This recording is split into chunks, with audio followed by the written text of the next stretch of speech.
여러분 안녕하십니까? 대한민국 헌정사상 초유의 이변이 일어났습니다. 국회의원 경험이 없는 30대 이준석 대표가 국민의힘 당대표에 당선되며 국민의힘은 물론 정치판 전체가 요동치고 있습니다. 그래서 오늘은 향후 정치권의 변화와 과제에 대해서 하나하나 짚어보겠습니다. 뉴스보다 맛집에서는 백제의 마지막 수도 부여로 떠납니다. 낙화암과 북남지 그리고 문화의 길로 재탄생한 귀한 마을을 둘러보고 부여의 명물 연희밥도 소개해드리고요. 한 주간의 뉴스도 정리해드리겠습니다. 잠시 후에 뵙겠습니다.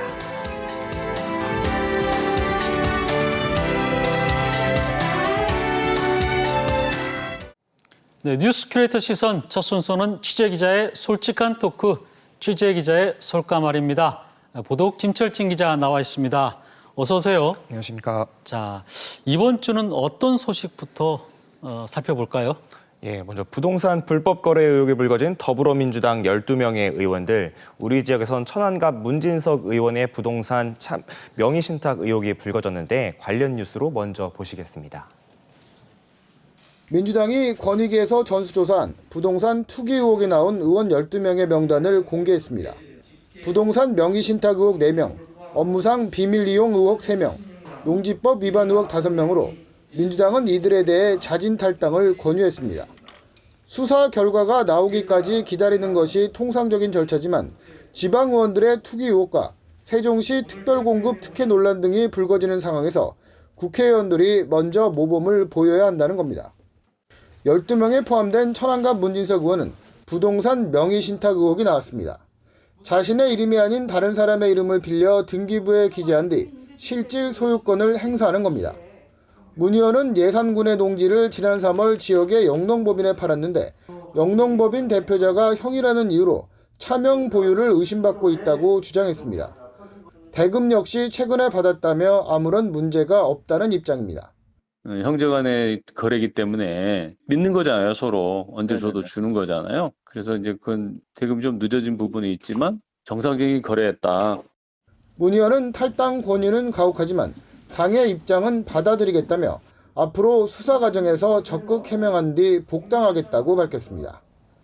네, 12명 중에 대전 충남권은 문희석 의원 1명이죠. 예. 다른 의원들은 대부분 다 탈당보다는 이제 반발하고 있는 상황인데 문 의원은 탈당을 했어요. 그 문 의원이 당의 입장을 바로 수용하는 착한 의원인 건지 아니면 그만큼 당당하다는 건지 궁금하네요. 먼저 선당 후사 억울하지만 당을 먼저 생각해서 탈당을 하겠다 밝혔습니다. 네. 그런 점에서 당 생각했다고 할 수 있을 것 같은데 또 근데 더불어민주당 송영길 당대표가 이제 이번 탈당 조치가 징계는 아니라고 분명 선을 그었거든요. 조사를 충분히 받고 무죄가 나와서 이제 복당해달라라고 부탁을 했는데 이제 문 의원 측도 불법은 없고 쉽게 이제 혐의에서 벗어날 것이라 이제 판단을 해서 그런 점들을 비춰봤을 때 본인도 어느 정도 좀 당당한 그런 모습이라 볼 수 있겠습니다.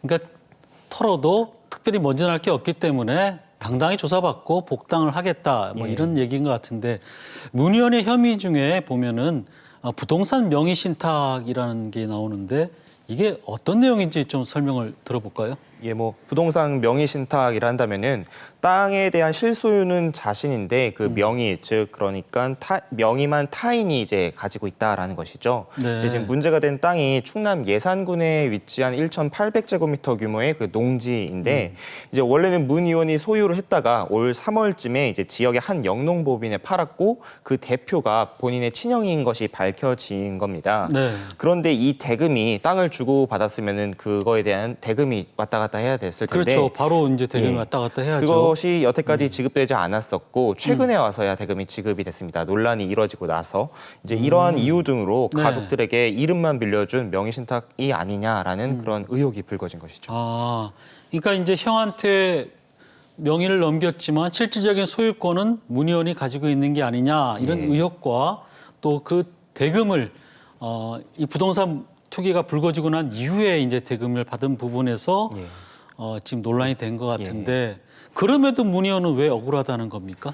그러니까 뭐 문 의원 측은 뭐 당연히 형제기 때문에 그 대금 늦어진 부분이 있을 수 있는 일이고 무엇보다 이 땅이 투기가 이루어지는 곳, 그러니까 뭐 개발 가능성이 있다라던가 미래 가치가 있다던가 그런 땅이 아니다. 그러니까 투기 목적이 아니다라고 이렇게 억울해하고 있는 건데, 그런데 짚어봐야 되는 것이 문 의원 말대로 미래의 기대 가치는 없을 수는 있습니다. 근데 다만 네. 개발 시도가 있었었고 그 개발에 시도했었던 당사자가 문 의원이었다는 겁니다.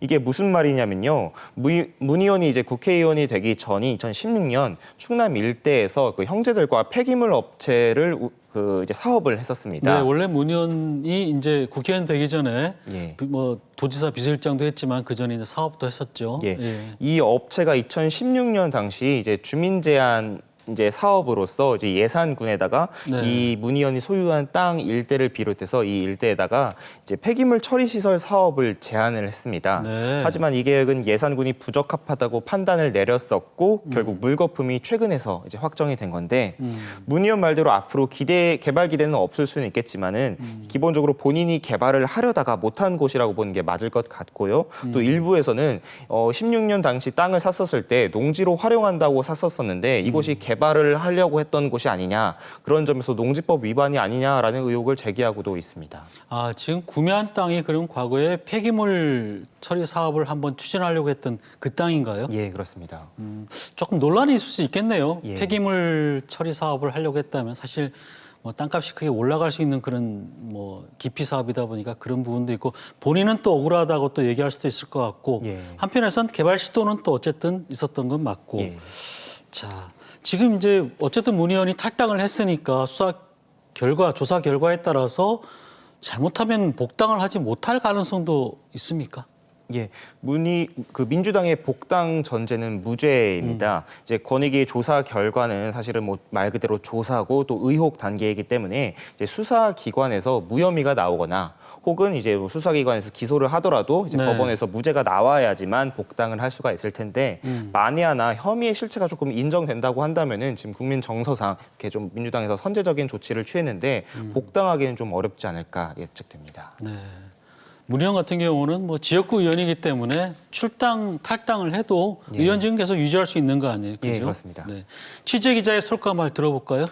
그 문진석 의원이 이제 더불어민주당 당원이기도 하면서 양승조 충남지사의 그 대권 캠프 총괄 선대위원장이기도 합니다.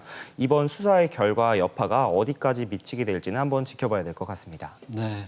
그렇죠. 지금 천안갑 국회의원이지만 또 이번 양지사의, 선대본부의 예. 본부장이기도 하고 여러 가지 참 어려운 점이 있겠네요. 자, 다음 뉴스로 한번 넘어가 볼까요? 예, 대전과 세종 등 전국의 마트를 돌면서 유통기한이 지난 물건만을 골라서 구입한 뒤 배탈이 났다며 이제 업주에게 돈을 뜯어낸 일당이 경찰에 붙잡혔습니다. 관련 뉴스 먼저 보시겠습니다. 마트 라면 코너에서 한 남성이 상품 하나하나를 뒤집어 살펴봅니다. 마땅한 상품이 없는지 계속해서 마트 이곳저곳을 둘러보는 남성. 남성이 찾는 것은 바로 유통기한이 지난 상품입니다. 즉석식품과 유제품을 골라 구매하더니 다음날 빈 용기와 영수증을 들고 마트를 다시 찾아왔습니다. 유통기한이 지난 상품을 먹고 배탈이 났다며 치료비 명목으로 300만 원을 요구합니다. 돈을 주지 않으면 구청에 신고하겠다며 업주를 협박했는데 수천만 원의 벌금을 내거나 일주일 영업정지를 우려한 업주들은 울며 겨자 먹기식으로 돈을 내줬습니다. 27살 김모 씨 등 7명은 지난 2018년부터 지난 4월까지 대전과 충남, 전북 등 식자재 마트 22곳을 돌며 같은 수법으로 업주를 협박해 3,100만 원을 뜯어냈습니다. 경찰은 주범 김 씨를 구속하고 나머지 6명을 불구속 입건해 조사하는 한편 피해 마트가 더 있는 것으로 보고 여죄를 수사하고 있습니다. 네, 이 소식은 저희가 이제 단독 보도한 소식이죠. 그래서 저희 뉴스뿐만 아니라 SBS 뉴스도 송출이 되면서 전국적으로도 굉장히 화제가 됐고 포털에서도 굉장히 상위권에 올랐던 그런 뉴스인데 안 그래도 어려운 자영업자들의 등을 쳤다. 그래서 참 많은 사람들한테 이제 좀 분노를 자아내기도 했는데 영상을 보니까 27살 먹은 이제 이 일당들인데 이 사람들은 도대체 왜 이런 사기를 저질렀고 또 그동안에도 어디에 썼을까요? 예, 일당들이 뭐 27살부터 이제 20대 초반까지 이게 동네 선후배로 구성된 이들이었습니다. 아, 네. 뭐 특정한 직장이 있었던 것은 아니었었고요. 범죄 수익도 그때그때마다 이제 이곳저곳에 사용했다고 합니다. 뭐 술을 먹기도 하고 뭐 이런 데 사용이 됐겠죠. 네, 그래서 현재 남아 있는 것이 하나도 없다고 하는데 아무래도 이런 데 놀기 위해서 범죄를 저지른 것이 아닌가 추정됩니다. 동네에 있는 이제 20대 청년들이 예. 이제 이런 형태로 해서 그래도 전국적으로 돌아다니면서 이렇게 한 걸 보면은 뭐 이게 그냥 간과할 문제는 아닌 것 같고, 근데 저희가 조금 의문점 드는 게 그 기사에 댓글에도 이런 부분이 많이 달렸었는데, 보통 마트에서는 유통기한 관리를 굉장히 중요하지 생각하지 않습니까? 실제 관리도 굉장히 강화하고 있고요. 그런데 상당히 많은 마트에서 이렇게 당한 걸 보고 좀 의아하다 이렇게 생각하시는 분들이 꽤 있더라고요. 예. 네, 실제 이렇게 많습니까? 유통기한을 좀 이렇게 어기는 경우가? 분명 뭐 많지는 않을 겁니다. 이게 소비자의 건강과 또 안전과 이제 연결된 부분이기 때문에 당연히 관리가 돼야 되고 또 실제로도 관리를 열심히 하고요. 다만 업주들의 말을 조금 들어보면은 현실적인 좀 어려움은 있다고 합니다. 네. 이게 유통기한이 이제 어떤 그 제품 구석에 이제 프린트된 것을 눈으로 직접 확인하고 이를 일일이 점검하는 것 외에는 이렇게 좀 가려낼 방법이 없다고 하는데 사실 뭐 영세한 슈퍼 등에서는 이게 인력적인 문제도 있다 보니까 모든 제품에 대해서 매일 관리하는 것은 분명히 좀 현실적인 어려움이 있기도 하고 그래서 네. 일부 그런 제품이 발견되기도 한다라는 거죠. 그러니까 이제 큰 대형마트 같은 경우는 뭐 좀 관리 잘 되겠지만 영세한 마트 같은 경우는 뭐 옛날에 사뒀던 그런 특히 이제 유통기한이 좀 넉넉할 수 있는 그런 제품들은 그런 간혹 가다가 예, 문제가 나타날 있을 수도 있다. 예. 그런 건데 지금 마트 측에서는 배탈이나 식중독이 사실이 아닌 걸 알면서도 어쩔 수 없이 돈을 줬다는 겁니까? 예, 분명 유통 관리 책임이 있었기 때문에 그런 실제 피해 사례 그런 것과는 무방하게 돈을 줄 수밖에 없었던 것이죠. 네. 무엇보다 이제 뭐 과태료나 영업 정지를 받게 되면 더 큰 피해를 받기 때문에 이제 이들에게 돈을 줄 수밖에 없었는데 검거된 이들이 사실은 이런 점들을 알고서 접근했다고밖에 볼 수가 없는 겁니다. 네, 그러니까 이제 어떤 약점을 이용한 거죠. 예. 근데 이제 혹시라도 이런 보도를 보면 또 철없는 친구들이 이걸 또 따라할 수도 있겠다 이런 생각도 좀 들어요. 이걸 막을 수 있는 방법은 없습니까? 뭐 1차적으로는 업주가 유통 관리를 철저히 한 수밖에 없습니다. 사실 뭐 이런 피해, 이런 범죄에 막겠다고 이제 뭐 과태료라던가 업주들의 그런 책임을 소홀히 하게 되면 또 선의의 소비자가 또 피해를 받지 않겠습니까? 그렇죠. 그렇기 예. 때문에 그런데 다만 이제 뭐 이게 근본적으로 또 기술적인 방법이 있다라고 한다면은 바코드에 유통기한 정보를 입력하는 겁니다. 흔히 편의점 등에서 이제 뭐 식품, 그러니까 뭐 김밥이라던가 우유 뭐 이런 것들에 등록이 되는데 이제 실제 유통기한이 지난 제품에 대해서는 아예 결제 자체가 안 되게 막는 그런 시스템인데 네. 현재는 그 일부 식품 제품을 제외하고 이런 뭐 통조림이라던가 라면 이런 것들에는 그런 바코드에 유통기한 정보가 없기 때문에 이런 것들이 막기가 어려운데 만약에 바코드에 유통기한 정보가 입력된다고 한다면은 소비자도 보호하고 또 이런 업주들의 어려움도 해소할 수 있지 않을까 싶습니다. 그렇죠. 만약 바코드에 유통기한이 있다면 애당초 팔리지가 않았을 테니까 예. 이런 사기 범죄도. 사건이 일어날 가능성 자체를 원천 예. 봉쇄하는 셈이 되는 거죠. 예. 김철진 기자 수고했습니다. 예, 고생하셨습니다. 네.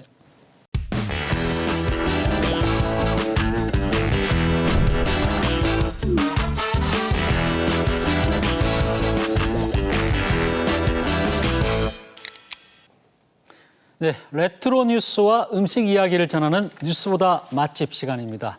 요리하는 기자 이기진 기자 나오셨습니다. 네, 안녕하세요. 잘 지내셨어요? 네, 잘 지냈습니다. 예. 자, 오늘은 어떤 이야기와 음식 소개해 주실지 궁금하네요. 네, 오늘은 이제 1400년 전 네. 백제의 마지막 도읍지였죠. 역사 문화 도시 그 충남 부여로 한번 가보려고 합니다. 아, 부여로. 네. 부여로의 시간 여행 참 기대가 많이 되는데 빛바랜 저 사진들이 참 궁금하네요. 네. 지금 사진 저거 보시면 뭐 어딘지 잘 네. 모르시겠죠? 네, 잘 모르겠어요. 저게 이제 금강에서도 이제 부여구화를 백마강이 나오잖아요. 네. 저게 이제 백마강입니다. 아. 보시면 뭐 강은 상당히 좀 긴 것 같고 예, 또 예. 폭도 이제 좁은데 다리가 하나도 없죠. 아, 다리가 없네요. 네. 예. 저 때는 아마 이제 다리보다는 이제 배로 이동하는 그러한 시기였던 것 같습니다. 예. 거의 뭐 저희 백제 시대 때 모습이나 저 당시 모습이나 큰 변화는 없었겠어요. 네, 저것이 그죠? 이제 1935년도에 네. 예, 예. 엽서예요. 조선 팔경이 나온 엽서. 그러니까 이제 엽서. 백마강이 네. 또 부여가 조선 팔경 중에 하나였던 거죠. 네. 네. 여기는 돛담배를 타고 어디를 가시는 배를 타고 이제 왔다 갔다 하는 그런 장면이죠. 그렇죠. 이제 뱃놀이죠. 뱃놀이 뱃놀이? 하는 거. 백마강 아, 예. 앞에서 낙화암 앞으로 추정이 되는데요. 예, 예, 예. 지금 보시면 이제 여자들은 이제 한복을 입고 네. 그렇죠? 양의사를 예. 쓰고 남자들은 그 양복을 입었죠. 좀 네. 어색한 모양이기도 한데 그 백마강 주변은 아주 뭐 역사도 또 전설도 많지만 볼 것도 많아가지고 네. 아마 뱃놀이로 아마 명소로 꼽혔던 것 같아요. 네. 저 사진도 상당히 오래된 사진. 어우, 저기는 뭐 버스를 배에 태웠네요. 저게 가능합니까? 저게 저 백마강 예. 나올 때 항상 저 사진이 많이 이제 익숙한 장면인데요. 네. 작년에 방송할 때도 이제 저 사진이 등장했었는데 저때 다리가 없다 보니까 이제 예, 예. 육로는 돼 있는데 다리가 없다 보니까 배에 버스를 싣고 가서 다시 또 버스 타고 이동을 하고 이제 그러한 모습입니다. 네. 저 무게가 상당할 텐데 그래도 가라앉지 않고 하는 거 보면 어우, 다리 위에 저렇게 많은 사람들이 이렇게 있으면은 저 무너지지 않은지 참. 좀 아까 사진은 이제 저런 다리가 없을 때 예, 예. 그런 광경이 연출된 거고요. 예.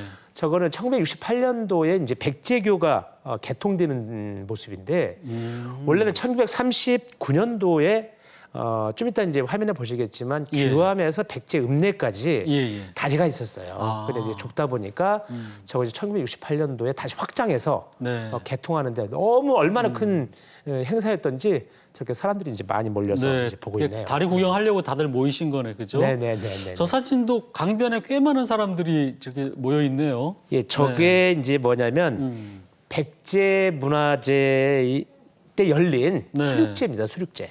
아, 백제문화재. 예, 수륙제가 이제 예, 예. 그 물과 육지, 그러니까 바다와 육지 아니면 물과 육지 사이에 떠도는 영혼들, 원혼들을 달래주는 불교의 행사예요. 아, 그런데 저것이 처음에는 이제 부여에서 열렸던 건데 백제 문화재의 이제 사실 시초가 된 거죠. 네. 사실 그 낙화암에 뭐 흔히 우리말로 이제 삼천궁녀가 이제 빠졌다고 그러는데 그렇죠. 그런 분들 다 넋을 위로를 해주나 예, 봐요. 그래서 저 수륙제가 이제 백제 삼충신이라고 있죠. 삼충신, 성충, 풍수, 그다음에 예, 계백, 계백. 예. 그분들하고 그다음에 이제 낙화암에서 이른바 아. 뛰어내렸다고 하는 예. 삼천궁녀, 이른바 예. 그분들의 이제 원호를 달래는 그런 행사인데 네. 백제문화가 처음에는 이제 제의적인 성격이 강했습니다. 그렇게 그래서 부에서 또 먼저 시작됐고요. 네. 그렇게 하다가 이제 1966년도에 이제 백제문화재가 이제 본격적으로 된 거죠. 네, 그 처음에 이름도 예, 예. 백제대제였어요. 백제대제. 그렇게 하다가 이제 백제문화재 이름 바뀐 저 거죠. 지금 사진은 어떤 사진인가요? 아, 백제문화재 사진이네, 그죠? 예, 그렇습니다. 이제 그 백마강이 있는데 백마강에 그 이제 그 가도교 뭐라고 해요? 부교를 그렇죠. 물에 이건 위에 현대 뜬 사진이에요. 다리. 요즘 예. 사진 부교의 모습이고 상당히 좀 아름답습니다. 예. 이제 구두레에서 그 건너편까지 그런 이제 지금 장면이 코로나 나오니까. 때문에 백제문화재를 못 하고 있는데 참 아쉽습니다. 그래, 빨리 저건 좀 이제 됐으면 황포도 좋겠어요. 빼고요. 이제 작년도 못했고 그리고 네. 올해도 이제 그 좀 이렇게 참 제한된 그런 네. 규모로 열릴 것 같고요. 그리고 이제 내년 내후년부터는 이제 백제의 도읍지였던 공주하고 예. 부여가 왔다 갔다 하면서 이제 번갈아가면서 이제 번갈아가면서 개최한다고 합니다. 사실 그동안에 백제문화재를 같이 개최하다 보니까 그렇죠. 상대적으로 어느 쪽이 또 뭐 사람들이 많이 몰린다 뭐 이렇게 좀 불만이 그렇습니다. 있긴 이제 했죠. 예. 백제가 충청권에서 이제 공주에서는 63년 이제 웅진 시대라고 하죠. 네. 부여에서 123년 사비 시대인데 지금 인구는 이제 공주 쪽이 많지 않습니까? 네. 그러다 보니까 부여에서 좀 이렇게 좀 뭐랄까 이제 밀린 듯한 느낌 예. 그런 느낌 받은 모양이에요. 네. 아무튼 그 백제의 마지막 도읍지인 부여의 어제와 오늘을 살펴보고요. 근데 부여에 가면 꼭 맛봐야 할 특별한 음식 한번 소개해드리겠습니다. 네.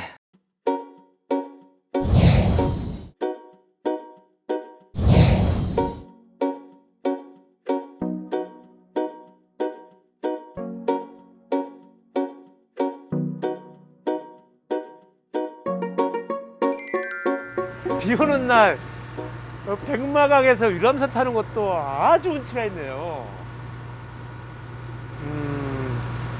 여기는 뭐 여러 가지 전설이 있는데 지금 저기 보이는 뭐 바위가 하나 있는데 저게 백제를 멸망을 시킨 당나라 소정방이가 백마를 미끼로 해서 뭐 용을 낚아냈다 이렇게 하는데 그 용이 바로 그 백제를 지켜줬던 용이라고 그래요. 그런데 그걸 낚음으로써 백제가 망했다 뭐 이런 전설이 있죠.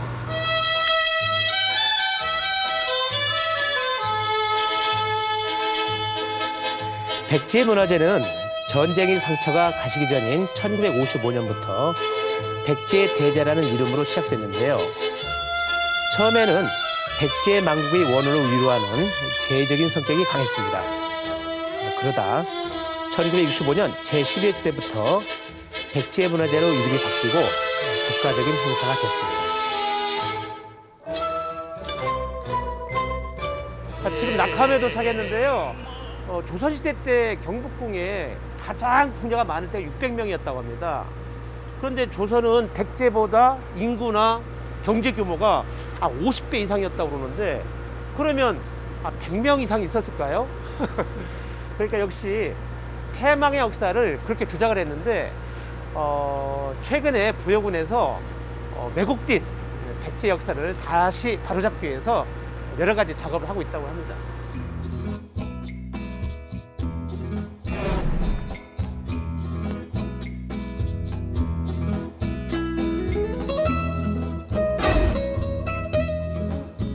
이번엔 백마강 건너편에 자리한 작은 시골 마을을 찾았습니다.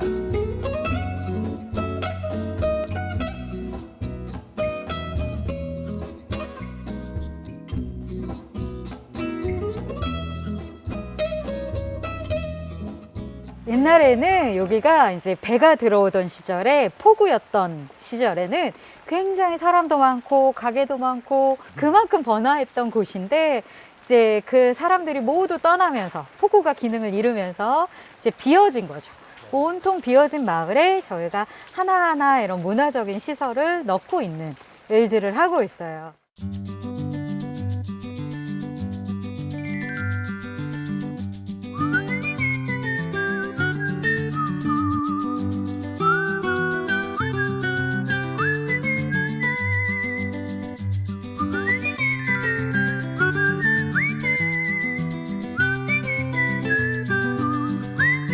앞으로 이곳이 어떻게 발전해 나갔으면 좋겠어요? 그러니까 이 마을이 버려져 있는 공간들에 이렇게 하나하나 문화적인 시설이 되어서 더 많은 사람들이 관광도 오고 살수고도 싶고 하는 문화적인 마을로 거듭 태어났으면 좋겠습니다. 백제무왕 때 조성한 우리나라 최초의 인공연못 국람지입니다. 한국관광 100선에도 선정된 국람지는 낮과 밤 그리고 사계절이 모두 아름다운 관광 명소죠.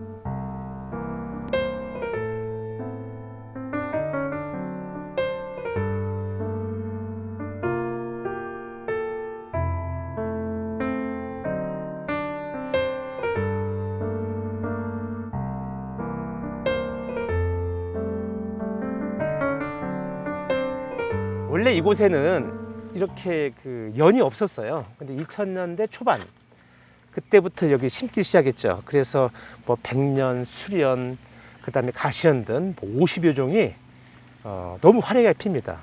그런데 제가 오늘 부여에 왔는데 제가 어떤 음식을 먹을지 궁금하지 않으세요? 오늘 제가 먹을 음식은 바로 이겁니다.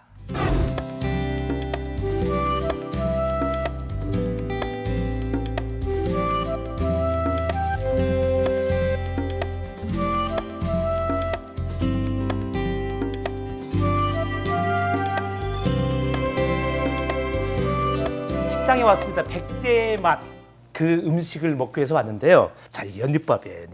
연잎밥. 저는 연잎밥을 먹을 때마다 그 안에 과연 무엇이 들었을까? 연잎을 2겹으로 쌌구나. 향이 아주 강하게 배게 하기 위해서 2개로 쌌다고 합니다. 자, 드디어 그 모습이 드러납니다. 울짜. 와. 박수. 자, 나랑 오늘 좋은 인연을 맺읍시다. 찹쌀의 재료가 고명이 너무 많이 올라가면 연잎의 고유한 향을 잃어버리게 됩니다. 그래서 아주 백지인처럼 절제된 그러한 재료를 활용했네요.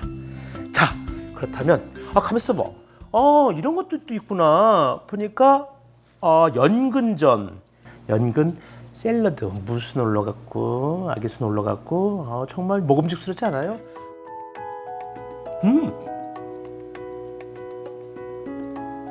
입으로 들어가기 전에 그 밥 향이 그냥 코를 딱 찌르잖아요. 진짜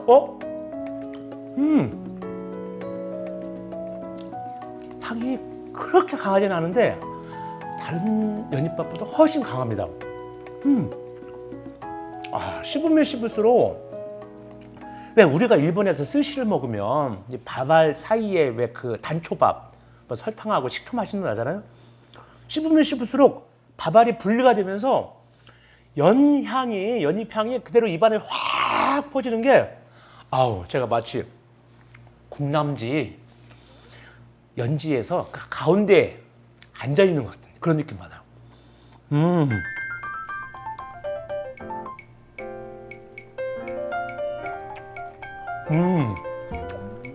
우리말에 이런 게 있어요. 엇구수하다. 순수 우리말에 엇구수하다란 말이 있는데 음식이 구수하고 은은하다.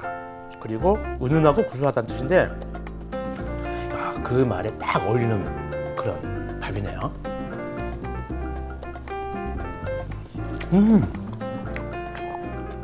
다른 것도 먹어봐야죠. 이거 뭐부터 먹어야 돼?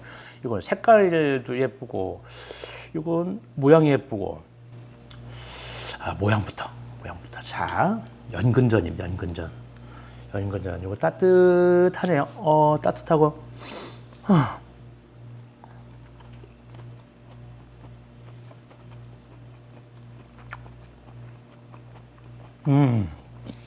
아삭아삭 씹히는 맛. 매력적이에요, 아주.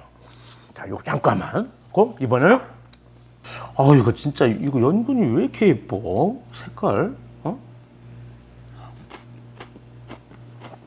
연근이 뭐를 묻힌 거야? 사장님. 네. 잠깐만요. 네. 사장님. 연근 색깔이 너무너무 예뻐요. 네. 이거 뭘로 이게 화장을 해놓은 거예요? 비트 갈아서 입힌 거예요. 비트. 네, 비트.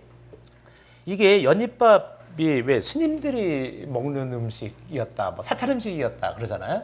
그 절제된 음식이라고도 많이 하는데 지금 이것만 먹으면 서운해서 그런가 여기 보면 제육볶음 생선도 나왔는데 원래 주문하면 이건 다 자동으로 나오는 겁니까? 네네네. 저희 연잎밥만 있으면 영양적으로 좀 부족할 수 있잖아요. 그렇죠. 그래서 예. 고기랑 물고기랑. 그래서 좀 조화를 좀 잃었습니다. 좀 먹어봐야 되겠네요. 잘 먹겠습니다. 네. 예. 맛있게 드세요. 예.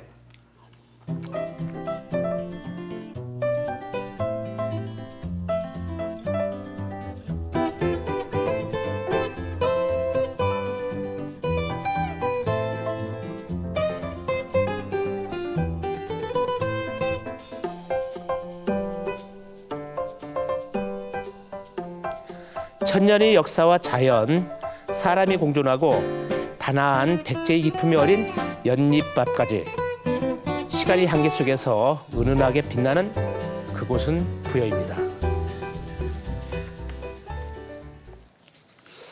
네, 연잎의 향이 여기까지 전해지는 것 같아요. 밥이 보약이라고 하죠. 아주 보약 한 채 단단히 드신 것 같습니다. 네, 맛있게 먹었습니다. 다른 데보다는 이제 연향이 강하지만 예. 무엇보다 연잎밥 하나 가지고는 사실상 보약이라고 할 수는 없지요. 예. 그런데 이제 가서 이제 연잎밥을 먹으면서 백제의 문화와 역사를 더 가슴속에 담고 온 것이 더 큰 보약이 됐던 것 같습니다. 백제로의 여행 즐거웠습니다. 네. 다음 주에도 더 흥미로운 소식 기대하겠습니다. 네네. 네, 이기진 기자 고맙습니다. 네, 감사합니다. 네. 네, 다음 순서는 오랜만에 만나는 반가운 얼굴 꿈돌이가 전하는 과학 뉴스입니다. 꿈돌이 나와주세요. 자, 여기 꿈돌이. 안녕하세요. 꿈돌이가 새로운 광뉴스를 들고 돌아왔습니다. 빠빠빠. 무엇을 생각하던 상상 그 이상의 광뉴스를 지금 시작할게요. 뚜뚜. 첫 번째 소식입니다. 운전석이 없는 자동차. 여러분 상상이나 해보셨나요? 그런데 그게 현실이 되었답니다. 붕어빵에 붕어는 없어도 되지만 아니 어떻게 자동차에 운전석이 없냐고요? 이전 자동차는 한국전자통신연구원이 개발한 오토비라는 이름의 자율주행차입니다. 세상에 자동차가 가자, 정지 같은 말까지 알아듣는 음성인식 기능도 있고요. 내부 창가에 설치한 투명 올레드 디스플레이에서는 고화질 방송까지 즐길 수 있답니다. 그런데 여기서 잠깐 봐봐. 이렇게 자동으로 혼자 알아서 다 하면 운전면허가 없어도 되는 거 아닌가요? 마이 미스테이크. 너무 흥분해서 그만. 운전면허는 필수라는 사실 꼭 기억하시고요. 두 번째 소식 전해드리겠습니다. 여러분, 달로 여행 가게 될 날이 성큼 다가왔습니다. 실제 누리호와 똑같이 만들어진 한국우주연구원의 누리호 인증 모델이 발사대가 있는 전남 나로 우주센터에 우뚝 섰는데요. 이번에는 발사대까지 완전히 우리나라 기술로 완성했다고 합니다. 정말 대단한데요. 앞으로 약 한 달간 각종 테스트를 거쳐 10월엔 인공위성과 같은 모사체를 싣고 발사할 예정이고요. 그리고 내년 5월엔 실제 위성을 탑재한 진짜 발사를 계획 중이라고 하는데요. 안전하게 우주를 누릴 누리호를 위해서 파이팅! 꿈돌이도 응원합니다. 자, 오늘의 마지막 뉴스는 너무 아름다워서 정신을 바짝 차리고 보셔야 합니다. 이 멋진 장면 정말 영화 같죠? 노노노! 이건 영화도 아니고 그림도 아닌 사진이랍니다. 한국전문연구원이 주최한 전체 사진 공모전에서 대상을 받은 니오와이즈 혜성이라는 작품인데요. 앞으로 6,800년 뒤 지구 쪽으로 다시 올 거로 예측되는 이 아름다운 혜성이 카메라에 잡혔습니다. 물론 저는 우주에서 살았기 때문에 우리 동네에서 몇 번 봤지만 지구인 여러분들은 이런 사진이 처음이 아닐까 싶은데 이럴 때는 잘난 척하는 거지 내가 언제 잘난 척을 다른 사진들도 정말 신비롭고 아름답죠? 한국전문연구원의 전체 사진 공모전은 매년 실시되고 있으니까요. 내년엔 여러분도 꼭 도전해보세요. 그럼 제가 준비한 소식은 여기까지고요. 저도 우주 사진 보니까 고향 생각이 나서 잠시 휴가를 다녀오고 싶은데 별나라 좀 보내주세요. 나 간다. 진짜 가요? 그럼 그때까지 여러분 안녕.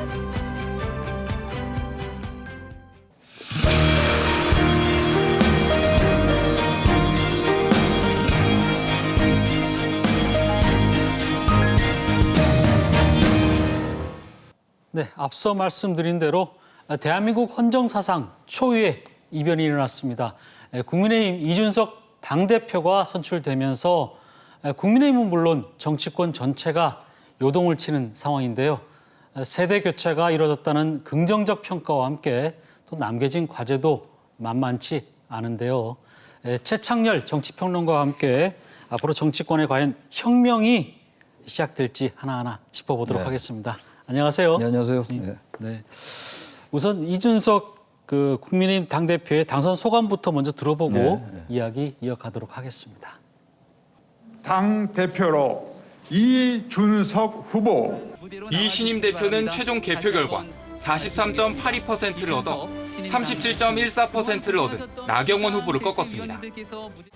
이 대표는 당원 투표에선 나 후보에 이어 2위였지만 일반 시민 여론조사에서 30%포인트가 넘는 차이로 나 후보를 따돌렸습니다. 이 대표는 당대표 수락연설에서 내년 대선 승리를 당의 지상과제로 선언하면서 경선 과정에서 날선 신경전을 벌였던 중진 후보들을 향해 이렇게 말했습니다. 저는 그 누구에게도 책임을 물을 생각이 없고 어떤 분도 저에게 개인적으로 미안함을 표시하실 필요가 없습니다. 또 공약한 대로 토론 등 공개 경쟁을 통해 대변인단을 뽑고 공직 후보자 자격 시험을 구체적으로 설계하겠다고 밝혔습니다.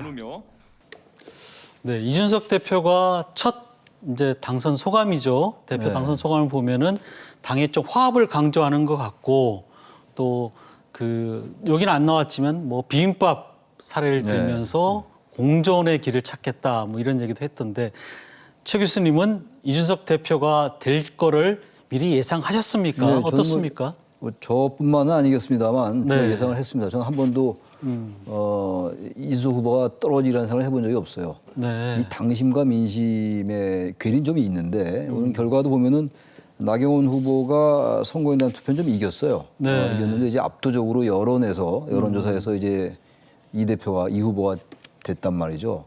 그러니까 당심이 절대로 민심을 이길 수가 없는 것이고 지금 전반적으로 국민의힘의 그 당원들은 물론 좀 나 후보가 이겼다 하더라도요. 국민의힘을 지지하는 유권자들 그리고 중도 유권자들은 정권을 그들의 입장에서 볼 때 탈환하기 위해서는 바뀌지 않으면 안 된다라는 게 대단히 절박했다라는 생각이 들고 그러한 부분들이 이준석이라는 인물을 통해서 표출된 거거든요. 이준석 후보가 뭐 나이는 젊지만 정치권에 들어온 지 한 10년 됐잖아요. 그렇죠. 2011년도에 이른바 박근혜 퀴즈로 들어온 사람이니까 그러니까 정치가 이대로는 안 된다라는 것. 그리고 국민의힘의 정권 탈환을 위해서는 기존의 현재 국민의힘의 구조라든지 인물들 가지고는 안 된다라는 그런 절박한 문제의식 같은 것들. 그리고 영남에서 물론 어떤 결과가 나왔는지 정확히 알 수 없습니다만 전반적으로 당원들도 전략적 선택을 했다. 왜냐하면 그렇기 때문에 나 후보와의 차이가 이렇게 얼마 안 난 거거든요. 네. 그렇지 않으면 뭐 기존에 우리가 정치 문법으로 본다면 뭐 나 후보가 선거인단 투표에서 엄청나게 이었어야 될 거 아니겠어요? 이제 그런 부분들이 이제 녹아 있는 선거였다는 생각이 들어서 이준석 후보가 이길 것이라고 예상했습니다. 네. 이준석 돌풍이 가능했던 이유를 좀 보면은 어떤 이유가 좀 있을까요? 어떻습니까? 이유가 있죠. 아까 잠깐 말씀드린 것처럼 국민의힘이 그동안 박근혜 탄핵 이후에 그야말로 이기는 법을 까먹은 잊어버리는 그런 정당이었잖아요. 대선 패배하고 지방선거 지고 총선 지고 말이죠. 저도 뭐 대패를 했단 말이에요. 그리고 특정인을 또 거론해서 안 됐습니다만 자유한국당의 그 나경원 원내대표 때 황교안 대표 이른바 태극기 세력들 또 뭐 목사 그들의 얘기는 이건 뭐 보수의 목소리라고 볼 수 없었던 거죠. 과도하게 극단적인 목소리들이었고 색깔론의 이제 이른바 종북 프레임 뭐 이런 것들에 기대했던 것들이거든요. 그런 부분들에서 중도층이 완전히 민심을 돌렸던 거예요. 그러니까 지난 총선에서 이겼다라든지 대선에서 이긴 거는 민주당이 이긴 거는 이긴 게 아니라 자유한국당이나 미래통합당이 완패한 거거든요. 지난 재보궐선거가 국민의힘이 이겼다기보다도 민주당에 대한 어떤 평가, 심판 때문에 이제 그런 결과가 나온 거나 마찬가지거든요. 그런데 바뀐 거죠, 국민의힘이. 일단 박근혜 전 대통령 탄핵에 대해서 사과를 하고. 저는 대구에서 이렇게 가서 또 그런 얘기를 한 게 이게 참 대단하다. 신의 한 전공법을 택한 거잖아요. 그런 변화가 있어야 되는 거예요. 어떤 특정한 지역 가면 그 지역에 맞춰서 발언을 하고 다른 지역 가면 또 그 맞춤형 발언을 하고 소신 있는 정치인들의 모습이 아닌 거죠. 이준석 후보가 대구에서 박근혜 탄핵에 대해서 분명한 자기 입장 얘기하고 그렇게 정치가 가야 되는 거거든요. 저는 그런 점에서 볼 때 이러한 변화는 불가피했다. 이게 앞으로 이제 야당, 여당 할 거 없이 한국 정치에 어떠한 변화의 기폭제가 되느냐 좀 지켜봐야지 알겠습니다만 굉장히 중요하고 의미 있는 사건이다라고 생각합니다. 변화의 기폭제 말씀하셨는데 이번 그 이준석 대표의 당선은 어떨까요? 정치권에 던지는 시사점이 상당히 클 것 같은데 어떻게 보십니까? 우리 정치가 정말 이대로는 안 되는 거죠. 정치의 원론이라는 게 정치의 본령은 시민사회의 균열, 갈등 이런 것들을 이제 대표해 나가야 되는 거 아니겠어요? 이익을 뭐 대표하기커녕 자신들의 이익을 대표하기 바쁘거든요. 아주 직업적인 이해관계라든지 자신들의 정치적인 출세 이런 것들에 이제 주로 이제 집착하는 이러한 모습들 양쪽 다 마찬가지잖아요.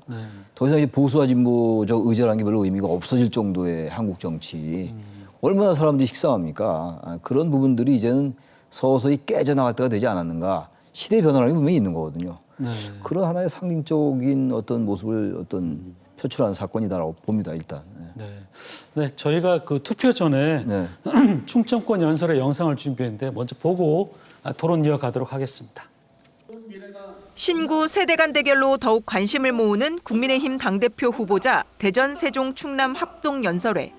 나경원 후보는 충청 대망론으로 들떠있을 충청민들에게 야권 후보 통합으로 반드시 정권 교체를 이루겠다며 치밀한 전략을 갖춘 자신이 적임자라고 강조했습니다. 돌풍의 주역 이준석 후보는 비전 발표에만 중점을 뒀습니다.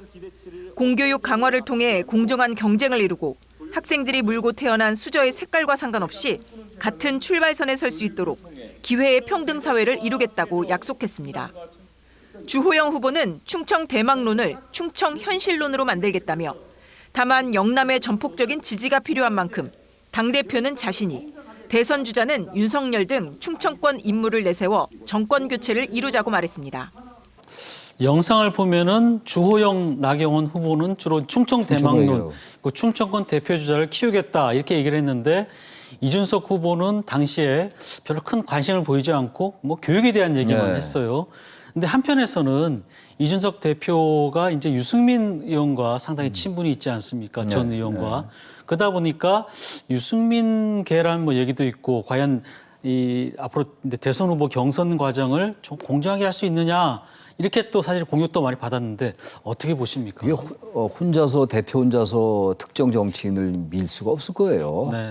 혼자 당을 운영할 수 있는 건 아니거든요. 설령 이제 대표가 됐다 하더라도 당연히 무수한 또 당원들도 있고 또 중진들도 있고요.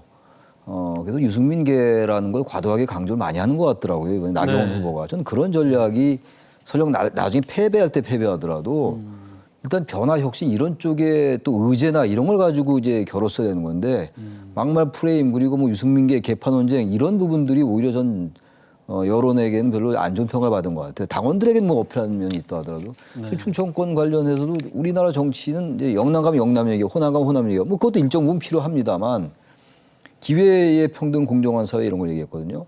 일반론을 얘기한 거거든요. 네. 오히려 이런 게 맥힐 수도 있어요. 이제 워낙 우리 유권자들이 정치인들의 그런 부분을 다 알기 때문에 그렇게 진정성 있게 받아들이지도 않아요, 사실은. 지역에 와가지고 뭐 지역 막 그렇게 해도 딴 지역 가면 또 딴 지역 얘기할 텐데요. 예. 그 호남 가서 호남에서 뭐 누가 나와야 된다고 얘기하고 영남 가서도 영남에서 나와야 된다 이렇게 얘기하기 때문에 오히려 당당하게 얘기하는 게 낫습니다. 그래서 오히려 중도층 유권자들 A 표심을 받으면 그게 바로 그 지역에서도 그런 생각을 많이 하는 사람들이 있거든요. 네. 영남 유권자들이라고 전부 박근혜 탄핵이 잘못됐다고 생각하지 않거든요. 네.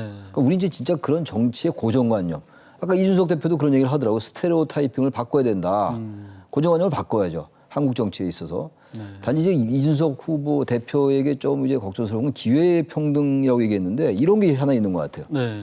태어날 때 부잣집에서 태어난 사람이 있고 가난지에서 태어난 사람이 있단 말이죠. 그럼 이건 자기가 어떻게 할 수 있는 부분이 아니었거든요. 그렇죠. 이건 약간의 그 보정이 필요해요. 근데 이걸 기회의 평등과 공정한 기회라고 해서 똑같은 선상에 출발시킨다. 그게 말하면 청년 할당제나 여성 할당제 필요 없다라고 얘기하는 거와 같은 맥락이거든요.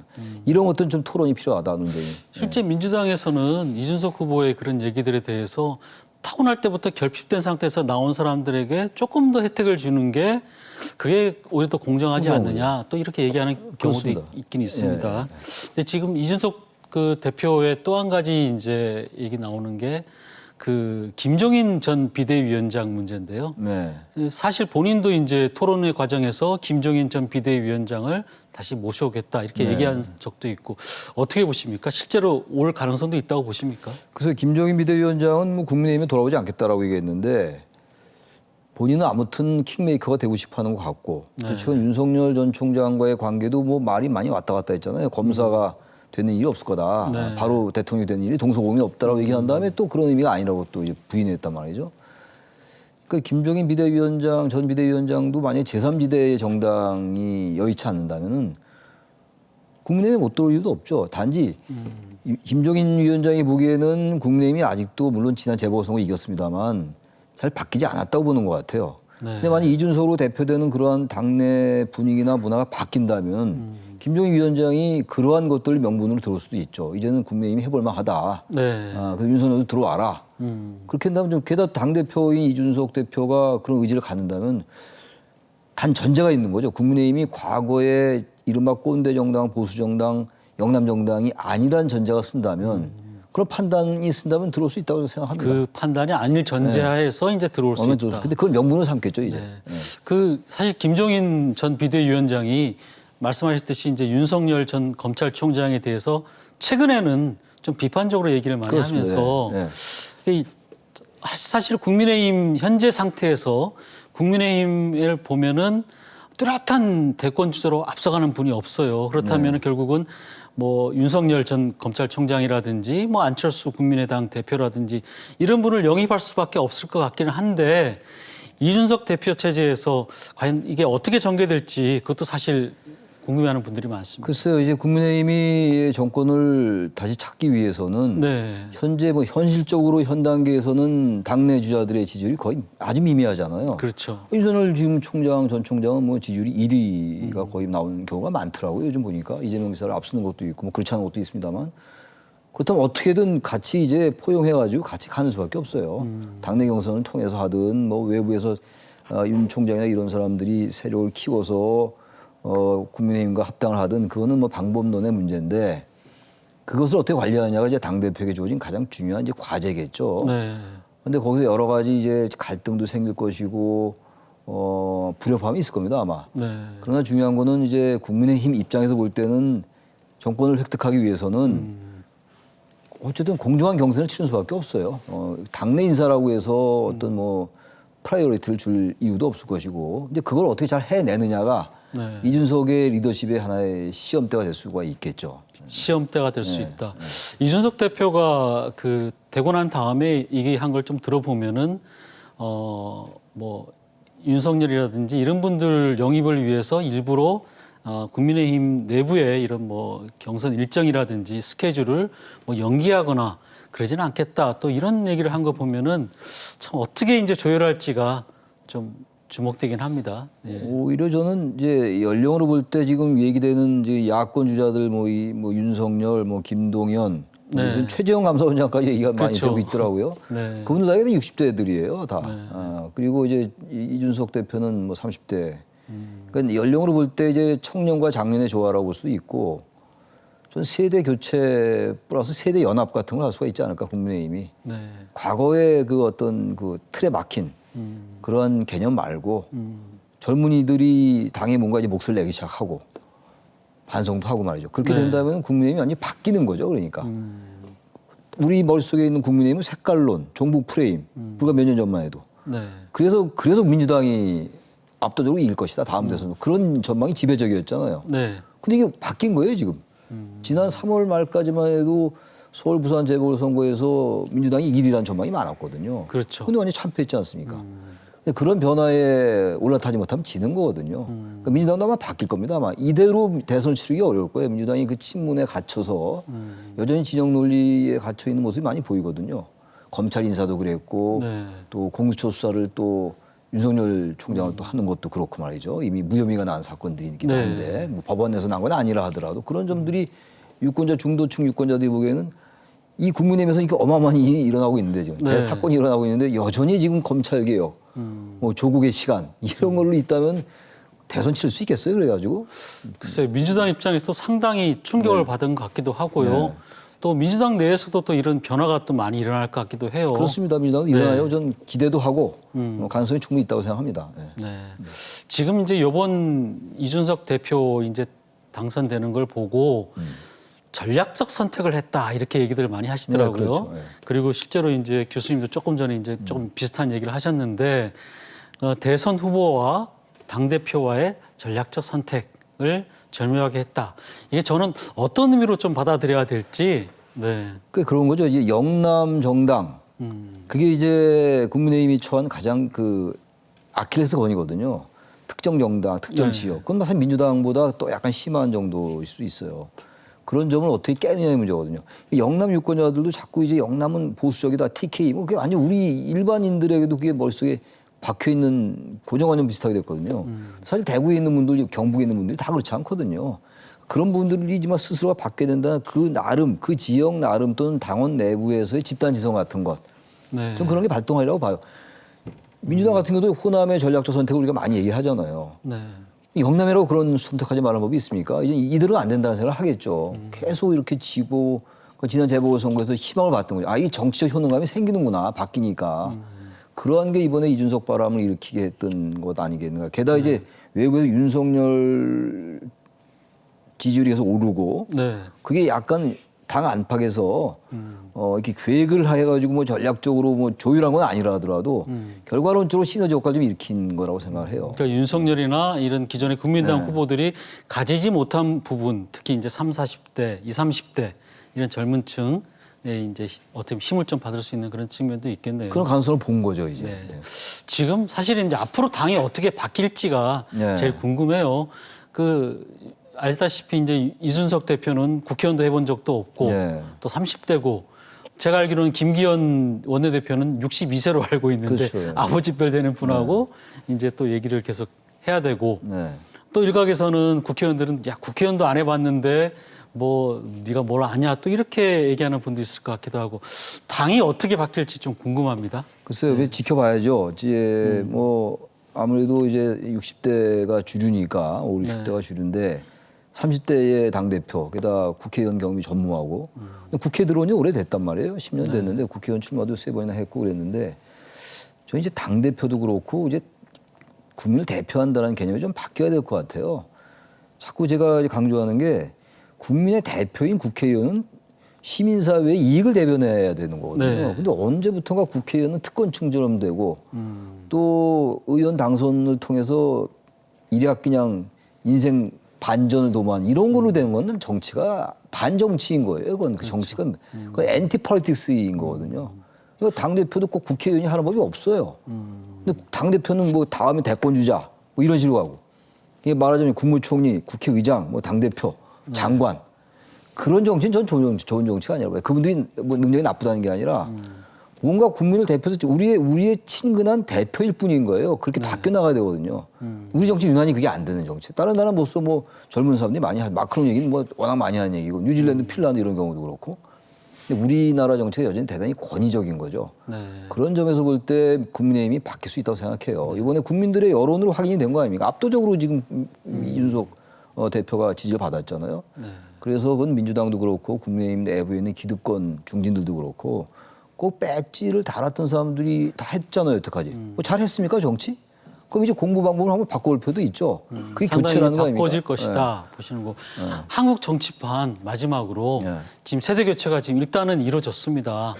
제가 봤을 때는 차기 지방선거, 내년 선거도 이 후보들 벌써 연령대가 확 낮아질 것 같기도 하고. 것 같습니다. 어떻게 바뀔까요? 지금 민주당도 마찬가지일 것 같고. 민주당이나 국민의힘 할 거 없이 공이 이제 청년들을 중심으로 해가지고 청년 정치 같은 것들이 새로운 그 주목을 받을 거예요. 지금 청년들도 정치에 많이 들어와 있어요. 근데 그들이 어떻게 정치에 진입할 수 있는 어떤 구조가 잘 안 돼 있어요. 우리나라는 관료, 뭐 청와대, 있던 사람이 다시 뭐 국회 왔다가 뭐 떨어지면 좀 있다가 지방선거 또 나가고 또 거기 떨어지면 또 공공기관 갔다가 잠깐 몸 좀 풀었다가 다시 뭐 청와대 가고 그런 구도는 깨야 돼요. 아마 그런 구도가 깨질 저는 하나의 그 계기가 될 수 있다고 보고 이제 지방선거나 이런 데서 이제 청년들에게 유권자들이 주목하겠죠. 그럼 우리가 기존에 가졌던 정치 인들에 대한 개념이 바뀌는 거예요.